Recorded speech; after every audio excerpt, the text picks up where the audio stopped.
যে পররাষ্ট্র নীতির ক্ষেত্রে দেশের স্বার্থকে বিসর্জন দেওয়া যাবে না। কারণ এখানে আমরা যদি পলিটিক্যালি ভাবে কারো পরামর্শে চলতে চাই বা কারো প্রেসক্রিপশন নিয়ে চলতে চাই, that would not be a good decision for us. বাংলাদেশের গত বেশ কিছু বছরের 1 দশকেরও বেশি সময় ধরে যে শাসন ব্যবস্থাটা চলছিল, সেই শাসন ব্যবস্থাটা আসলে মানুষের কল্যাণ কতটা নিশ্চিত করতে পেরেছে বা সেই শাসন ব্যবস্থা নিয়েই মানুষের মধ্যে একটা বড় ধরনের অস্থিরতা এবং বৈষম্য তৈরি হয়েছিল। তার ফলে সেই বৈষম্য থেকে বেরিয়ে এসে একটা এবং তার বিরুদ্ধে প্রতিরোধ গড়তে যেই আসলে গণ অভ্যুত্থানটা ঘটে।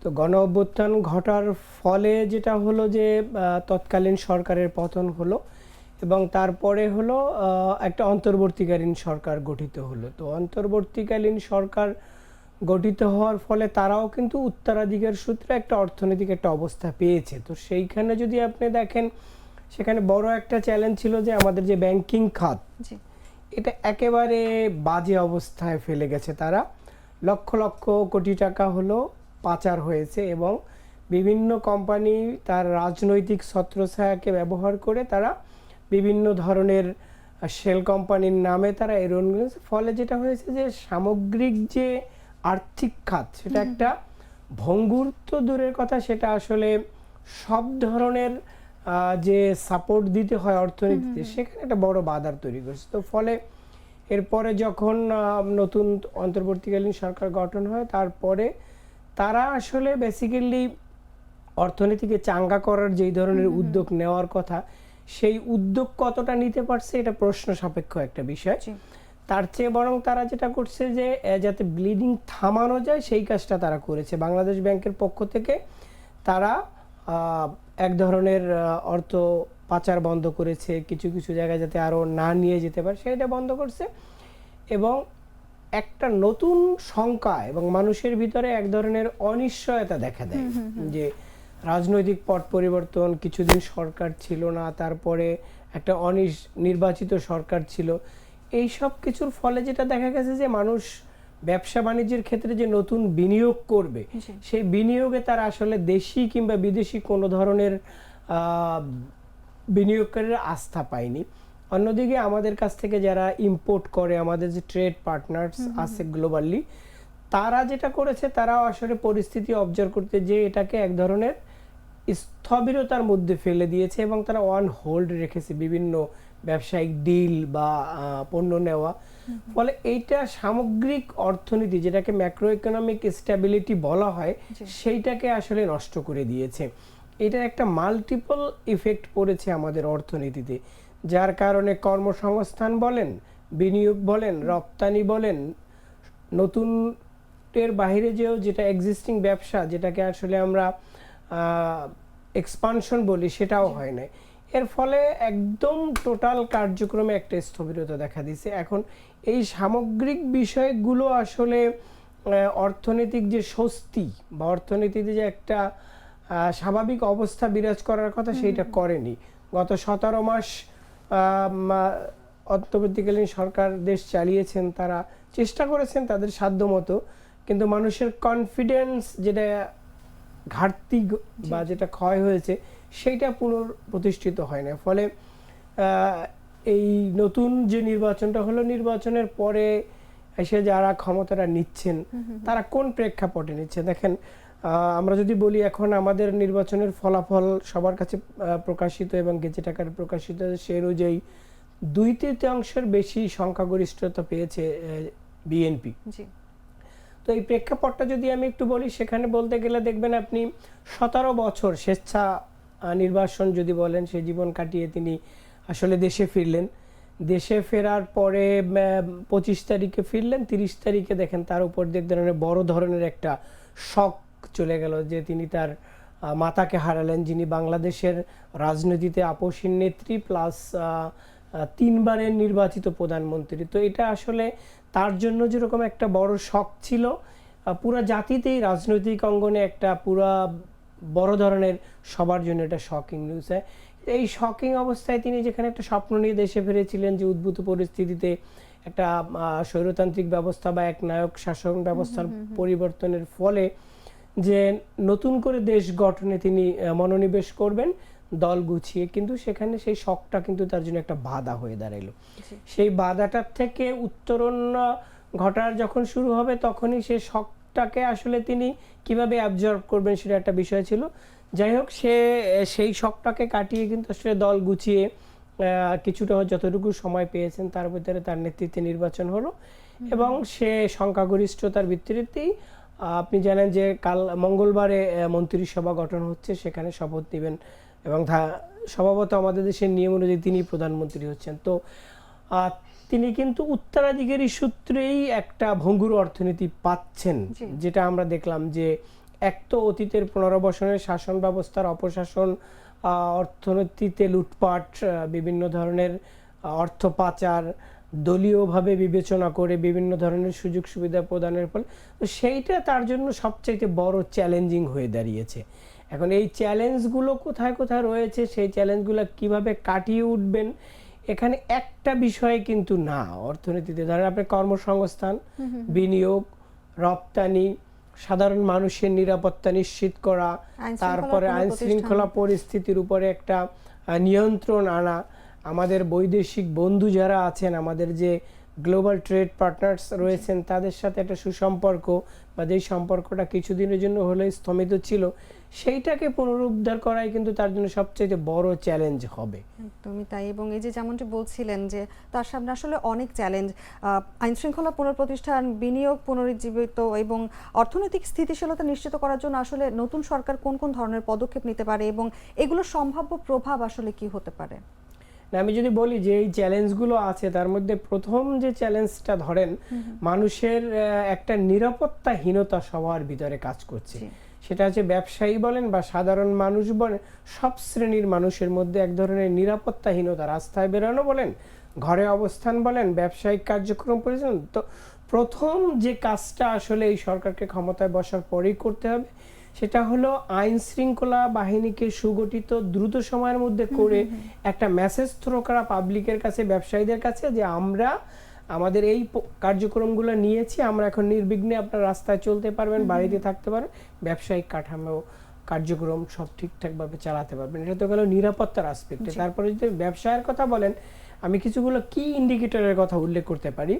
ধরেন রপ্তানির কথা যদি বলি, আমাদের রপ্তানিতে একটা নেতিবাচক ধারা যেটা 5 মাস ধরে চলছে, তো এটার পিছনেও কিন্তু আমাদের আস্থাহীনতা, নিরাপত্তা বিষয়গুলো জড়িত রয়েছে। তো এখানে এক পক্ষ নয়, এখানে আমাদের বৈশ্বিক পার্টনাররাও রয়েছেন, আবার হলো আমাদের লোকাল ইস্যুসগুলো রয়েছেন। তো সেই ক্ষেত্রে যেহেতু পলিটিক্যাল আনসার্টিনিটিটা নির্বাচনের মাধ্যমে ওভার হয়ে যাচ্ছে, বাকি ইনিশিয়েটিভগুলো তিনি গ্লোবালি একটা মেসেজ থ্রো করা যে আসলে আমরা ঘুরে দাঁড়িয়েছি, আমরা ধীরে ধীরে সবকিছু স্বাভাবিক পর্যায়ে নিয়ে যাব। সো আমাদের এই রপ্তানির বাজারগুলোতে যারা বড় বড় পার্টনার আছেন তাদেরকে যোগাযোগ করা, তাদের সাথে ডেকে কথা বলা, মন্ত্রী যারা হবেন, ইসেলফ তারেক রহমান নিজে প্রধানমন্ত্রী হয়ে বিভিন্ন রাষ্ট্রপ্রধানদের সাথে, বিভিন্ন প্রধানমন্ত্রীর সাথে কথা বলতে পারেন, তাদেরকে একটা আশ্বস্ত করতে পারেন যে আপনারা ব্যবসা শুরু করেন। সেকেন্ড যে অ্যাসপেক্টটা বলবো যে আপনি আমাদের ব্যাংকিং সেক্টর, যেটা আমি শুরুতেই বলেছিলাম যে আমাদের একটা ভঙ্গুর এবং একটা ক্ষয়িষ্ণু ব্যাংকিং সেক্টর পেয়েছি, যেখানে প্রায় 6.5 লাখ কোটি টাকা হয়েছে আপনার ডিফল্ট লোন, এবং এই ডিফল্ট লোনের যারা গৃহীতা তারা বড় একটা সংখ্যক বিদায়ী যে সরকারটা, যারা পতিত সরকার, তাদের অনেক মতাদর্শের ব্যবসায়ী, অনেক রাজনীতিবিদের সাথে জড়িত। এবং এই ব্যাংকিং শৃঙ্খলা না ফিরেতে পারলে আপনি অর্থনীতিকে সামগ্রিকভাবে স্থিতিশীলতা আনতে পারবেন না। এখন এই ব্যাংকিং সেক্টরটাকে কিভাবে আপনি সঠিক ধারায় ফিরিয়ে আনবেন, সেজন্য আপনাকে পলিসি মেজার্স নিতে হবে, সঠিক জায়গায় সঠিক লোকগুলোকে আপনাকে প্রতিস্থাপিত করতে হবে। কারণ টোটাল ঋণের 36% উপরে হয়েছে ডিফল্ট। সো মানুষ নতুন বিনিয়োগ করতে গেলে ঋণ লাগবে, ইম্পোর্ট করতে গেলে, ইলসি করতে গেলে সেখানে আপনাদের ঋণ দিতে হবে, মানুষকে সহায়তা দিতে হবে, সাধারণ মানুষকে ব্যাংকের প্রতি আস্থা ফিরিয়ে আনতে হবে যারা ডিপোজিটের আছে, যে না ব্যাংকগুলোতে আর টাকা পাচার হবে না, ব্যাংকে টাকা রাখলে ফেরত পাবেন, এই জিনিসটা তাকে অবশ্যই দেখাতে হবে। এর বাইরে আপনি যদি দেখেন কর্মসংস্থানের জায়গাটা যদি আমি বলি, কর্মসংস্থান কিন্তু একটা বড় চ্যালেঞ্জ। যেই কর্মসংস্থান অর্থাৎ দারিদ্র্যের হার আমাদের ছিল 18% বেশি, সেইটা আপনার প্রায় 37, 27, 28% মতো চলে আসছে 2025 সালের একটা সার্ভে, পিপিএসসি সার্ভে অনুযায়ী, যেখানে চরম দারিদ্র্য ছিল 5% একটু বেশি, সেটা 9% উপরে উঠে গেছে। তার মানে কি, আপনি সমাজটাকে যদি একটা সুশৃঙ্খল রূপ দিতে চান বা সমাজের থেকে অপরাধ বা সবকিছু দূর করতে চান, একটা স্থিতিশীলতা আনতে চান, মানুষকে কর্মে নিয়োজিত করতে হবে। যদি কর্মে নিয়োজিত না করতে পারেন, অপরাধ প্রবণতা বেড়ে যাবে, খুন, ছিনতাই, হত্যা, এই ধরনের কাজগুলো বাড়ার সম্ভাবনা আছে। তো সেইখানে বিনিয়োগকে যদি ভাইব্রেন্ট করতে পারেন, মানুষকে কর্মসংস্থান বাড়াতে পারেন, সেখানে রাষ্ট্রীয়ভাবে কর্মসংস্থান বাড়তে পারে, বেসরকারিভাবে, সেটা তাহলে কিন্তু তাদের এই চ্যালেঞ্জটা মোকাবেলা করা সম্ভব। তো সেই ক্ষেত্রে ব্যবসায়ীদের সাথে সরকারের একটা আন্ডারস্ট্যান্ডিং গড়ে তুলতে হবে যে কি প্রক্রিয়ার মাধ্যমে গেলে ব্যবসায়ীরা ব্যবসা করবে এবং কর্মসংস্থান দ্রুত সৃষ্টি করা যাবে। এটা তো গেল একটা ইস্যু। আর একটা ইস্যু রয়েছে আপনার ইনফ্লেশন। মানুষের প্রকৃত যে মজুরি সেটা কিন্তু বাড়ে নাই, কিন্তু ইনফ্লেশন আপনি দেখেন গত মাসের ইনফ্লেশন 10% উপরে। মানুষ তার জীবিকা নির্বাহের ক্ষেত্রে যথারীতি সংগ্রাম করছে, তার আয় ব্যয়ের সামঞ্জস্য, সব চাহিদা মিটাতে পারছে না, সে একটা ভালো ফুড খেতে পারছে না, বাচ্চার স্কুলের খরচ দিতে পারতেছে না, হিমশিম খাচ্ছে। এই ইনফ্লেশনটাকে কিভাবে কন্ট্রোল করা যেতে পারে? সেখানে একটা বড় দৌরত্ব রয়েছে চাঁদাবাজি। আমাদের ফুড সাপ্লাই চেন, যেটা আমাদের যে কনজিউমার গুড সাপ্লাই চেন এবং আমাদের ডেইলি যে ভেজিটেবল সবজি যেগুলো আসে গ্রাম থেকে, সেখানে একটা বড় চাঁদাবাজ চক্র রয়েছে, একটা চাঁদাবাজি। এটা পুলিশ প্রশাসন চেষ্টা করছে, ইভেন অনেক সময় অভিযোগ শুনি যে এই চাঁদাবাজির সাথে সেই প্রশাসনও জড়িত রয়েছে। এই সিন্ডিকেশন যদি না ভাঙতে পারে, ট্রেড সিন্ডিকেশন, তাহলে আমরা এই যে আমাদের ডাবল ডিজিট যে ইনফ্লেশন, এটার থেকে বেরোতে আসতে পারবো না।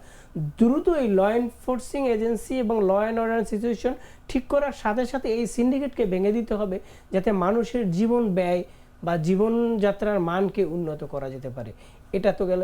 এর বাহিরে আপনি যদি আরও কিছু বিষয়ে দেখেন, যেটা ব্যাংকিং খাতের বাহিরে বললাম, সব জায়গাতেই কিন্তু একটা ভঙ্গুর, একটা বিশৃঙ্খল অবস্থা আছে।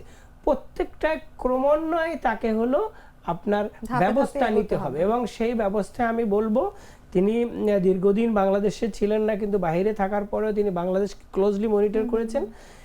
তিনি তাকেই যেহেতু রাষ্ট্রপ্রধান হিসাবে, মানে আমাদের তাকেই দায়িত্ব নিচ্ছেন, তিনি দেশের প্রধানমন্ত্রী হচ্ছেন একজন ইয়াং, তার মা দেশের 3 বার প্রধানমন্ত্রী ছিলেন, বাবা রাষ্ট্রপতি ছিলেন, তার একটা রাজনৈতিক লেগাসি আছে। তো সেখানে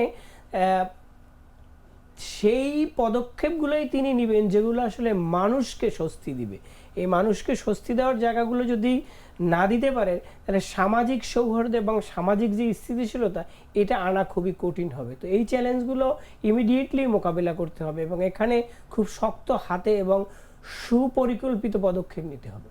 খুব দারুণ বলছিলেন অভি ভাই। এবার একটু জানতে চাইবো যে এই যে দীর্ঘ রাজনৈতিক অনিশ্চয়তার মধ্যে ছিল এতদিন আমাদের দেশ, এবং আরেকটু যদি বলতে চাই যে 2024 সালের গণ অভ্যুত্থানের পর কিন্তু জনগণের মধ্যে এক ধরনের ভীতি সৃষ্টি হয়েছে, বিনিয়োগে হোক বা সেটা দেশের অন্য কোনো খাতে হোক।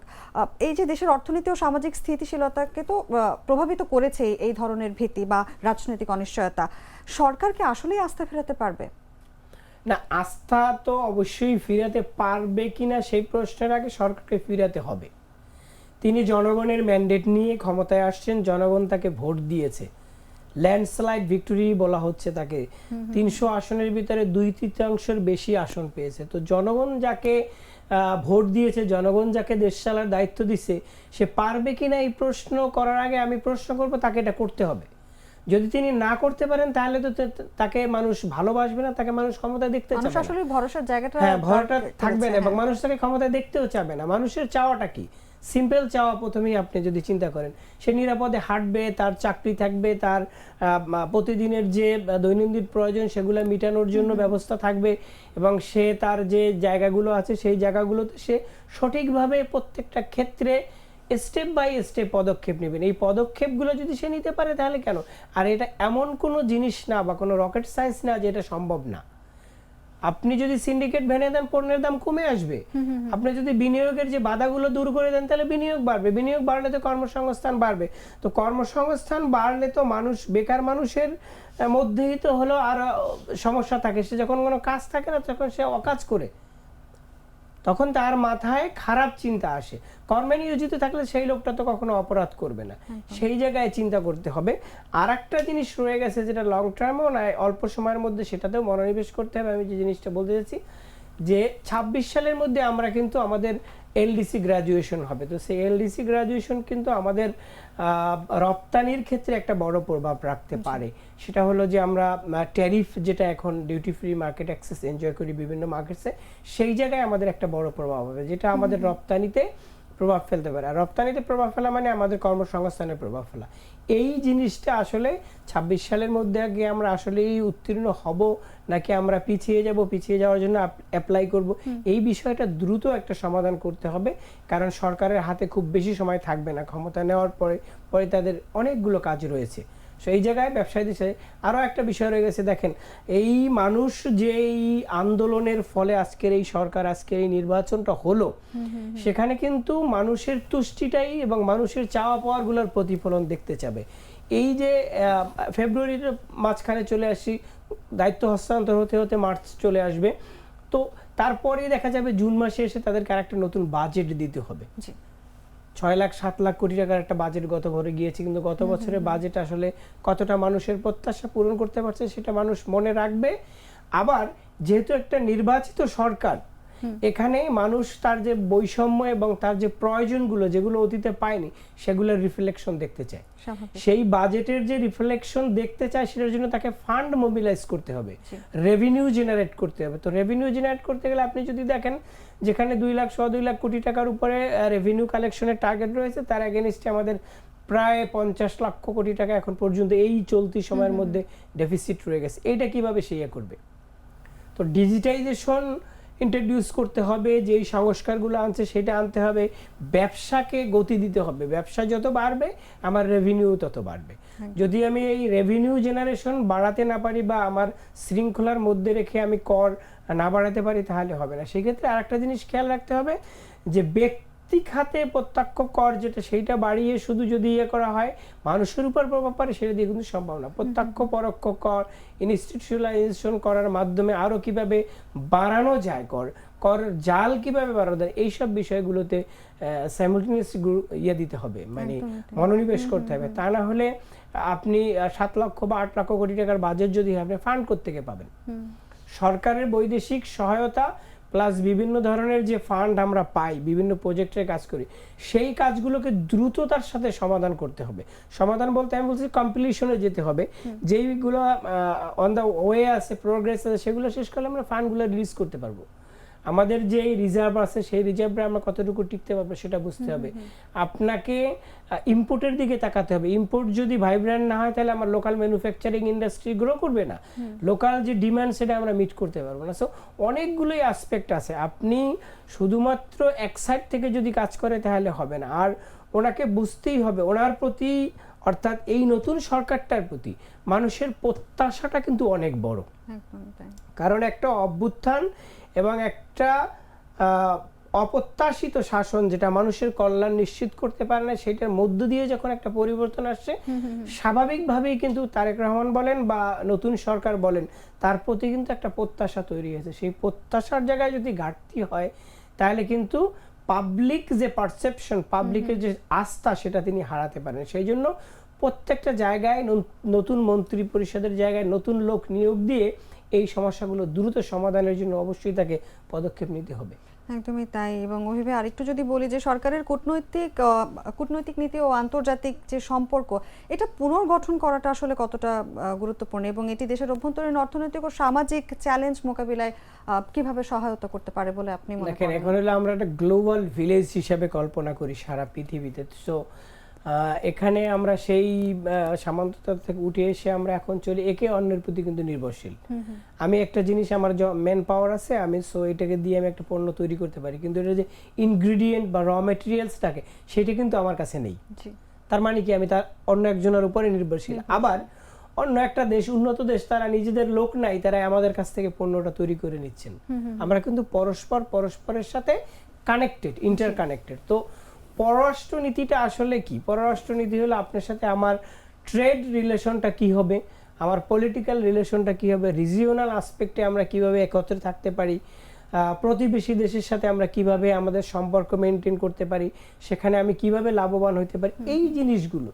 তো অতীতে যেটা হয়েছে যে আমাদের পররাষ্ট্রনীতির ক্ষেত্রে কিছুটা স্থবিরতা বা কিছুটা বায়াসনেস পরিলক্ষিত হয়েছে। হয়তো কোনো একটা ব্লকের সাথে ভালো সম্পর্ক, আবার কোনো একটা দেশের সাথে ভালো সম্পর্ক, এটার ফলে আমরা যেটা হয়েছে কিছু কিছু ক্ষেত্রে সাফার করেছি আমরা।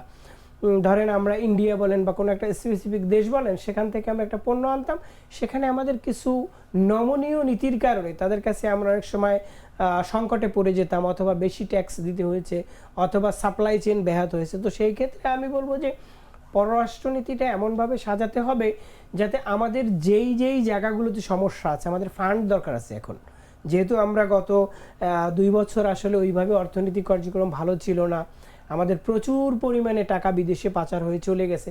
সো আমরা ফান্ড বাড়ানোর জন্য, ফান্ড ফ্লো যেটা ফরেন ফান্ড, সেটা বাড়ানোর জন্য আসলে কোন দেশগুলোর সাথে বাণিজ্যিক চুক্তি বা কোন দেশগুলোর থেকে আমরা বেশি বিদেশি বিনিয়োগ পেতে পারি সেটা চিন্তা করতে হবে।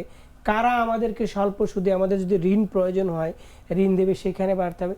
কিন্তু সেই ক্ষেত্রে আমাদেরকে আমি বলবো যে অবশ্যই একটা জিনিস মাথায় রাখতে হবে যে পররাষ্ট্রনীতির ক্ষেত্রে দেশের স্বার্থকে বিসর্জন দেওয়া যাবে না। কারণ এখানে আমরা যদি পলিটিক্যালি ভাবে কারো পরামর্শে চলতে চাই বা কারো প্রেসক্রিপশন নিয়ে চলতে চাই, that would not be a good decision for us. কারণ আমরা অতীতে এরকম চলতে যে আমাদের যে স্বীয় ক্যাপাসিটি, আমাদের নিজস্বভাবে মাথা উঁচু করে দাঁড়ানোর যে একটা আকাঙ্ক্ষা, সেইটা বাধাগ্রস্ত হবে। সো ফরেন পলিসির ক্ষেত্রে আমি বলবো যে শুরুতেই ট্রেড পলিসিটাকে বড় করে দেখতে হবে, কারণ আমার ট্রেড ভাইব্রেন্ট করতে হবে, তা না হলে আমার আর্থিক অবস্থার উন্নতি ঘটবে না। আর রিজিওনালি আমরা কোন ব্লকে যাব না, সেইটাকে অনেক শক্তভাবে হ্যান্ডেল করতে হবে, কারণ পুরো পৃথিবী এখন নানা ধরনের মেরুকরণ চলছে। এই পোলারাইজেশনের যুগে যুদ্ধ লেগেই আছে, এবং অতীতে যেরকম যুদ্ধ চলতো এক বিষয়, এখন কিন্তু ট্রেড ওয়ার চলছে। এই ট্রেড ওয়ারে যাতে আমরা কোনো ব্লকের সাথে জয়েন করা বা কোনো মিস পলিসির কারণে যাতে আমরা বিপদে না পড়ে যাই। ধরেন এখন চায়না ইউএসএ যুদ্ধ চলতেছে, সেখানে আমাকে খুব সচেতনতার সাথে আগাতে হবে যে আমাকে চায়নারও দরকার আছে, কারণ চায়নার থেকে আমরা র মেটেরিয়াল আনি, আবার ইউএস আমাদের বড় এক্সপোর্ট মার্কেট। এটা কি সো ব্যালেন্সিং পাওয়ারের ক্ষেত্রে সেটা। আর যেটা হবে যে জাতীয় নিরাপত্তার একটা ব্যাপার থাকে, যেটা আসলে নেইবারিং কান্ট্রির ক্ষেত্রে বেশি সতর্ক থাকতে হয়, যাতে আমরা অন্য কোনো দেশের জন্য হুমকি না হই, বা আমাদের ভিতরে ইন্টারনাল কোনো কাজ যাতে অন্যদের জন্য ক্ষতির কারণ হয়ে না দাঁড়ায়। সিমিলারলি আমাদের পার্শ্ববর্তী যে দেশগুলো আছে, তারা যাতে আমাদের জাতীয় নিরাপত্তার কোনো ইস্যুকে হস্তক্ষেপ না করে বা আমাদের ইন্টারনাল বিষয়গুলোতে তারা নাক না গলায়, সেই বিষয়টা অবশ্যই খেয়াল রাখতে হবে। কারণ আমরা অতীতে দেখেছি যে ক্ষমতার ভারসাম্য, ক্ষমতায় টিকে থাকা বা কোনো কিছুর কারণে কোনো বিশেষ শক্তির সাথে হয়তো হাত মিলানো, এই যে একটা কালচার এতগুলো বছর পরে এসেও আমরা কেন নিজেদের মতো করে ভাবতে পারছি না, এটা কিন্তু খুবই গুরুত্বপূর্ণ বিষয়। সো ওভারঅল যদি বলি, একটা সুসংহত বাণিজ্যিক নীতি এবং নতুন পলিটিক্যাল কালচার যে দেশের ভিতরে একটা স্থিতিশীলতা বজায় করবে, সামাজিক স্থিতিশীলতা বলবো, কেউ কারো প্রতি বৈরভাব প্রকাশ না করা, পোস্ট ইলেকশন কোনো ভায়োলেন্স নতুন করে অস্থিরতা না তৈরি করা। কারণ এর অতীতে আমরা দেখছি পোস্ট ইলেকশন ভায়োলেন্সের কারণে আমাদের ট্রেড ডিসরাপশন হতো, কিন্তু এবারই আমরা যেটা দেখতে পাচ্ছি যে ওই ধরনের বড় ঘটনা ঘটেনি, একটা সুষ্ঠু নির্বাচন পেয়েছি। সবকিছু মিলিয়ে আসলে তারেক রহমানের সামনে একটা বড় চ্যালেঞ্জিং সময়ে তিনি দেশে পা রাখছেন। যেই সময়ে পা রাখছেন সেই সময়টা আসলে একটা ভিন্ন ধরনের সময়, এবং তাকে একটা জিনিস মাথায় রাখতে হবে যে এই পরিবর্তনটা কেন এসেছিল, সেই পরিবর্তনের যে চাওয়া, পরিবর্তন উদ্ভূত যে পরিস্থিতি, সেটাকে মাথায় রেখে যদি পলিসি থাকেন, সমস্যা থাকবে, তার সমাধানও থাকবে, কিন্তু কত সুচারু এবং সুন্দরভাবে আপনি সেটাকে সমাধান করতে পারবেন সেটাই দেখার বিষয়। এবং আমি আবারও বলতে চাই যে এইটা তার জন্য ওভারকাম করা সম্ভব হবে কি হবে না সেটা না, তাকে এটা ওভারকাম করতে হবে। ওভারকাম না করতে পারলে আমাদের গণতান্ত্রিক ধারায় উত্তরণের যে সুযোগ এবং যেই ট্রেনে আমরা উঠতে চাচ্ছি, সেটা যদি আবারও মিস হয়, তাহলে জাতি হিসেবে আমরা আবারও পিছিয়ে পড়বো, এবং আমরা কখনোই ভবিষ্যতে উন্নত দেশের স্বপ্ন দেখা সেটা আমাদের কাছে দুরূহ হয়ে যাবে। একদমই তাই। অভি ভাই খুব দারুণ বললেন। আপনাকে ভাই অসংখ্য ধন্যবাদ আজ আমাদের সঙ্গে আলোচনায় যুক্ত থাকার জন্য। ধন্যবাদ দর্শককেও।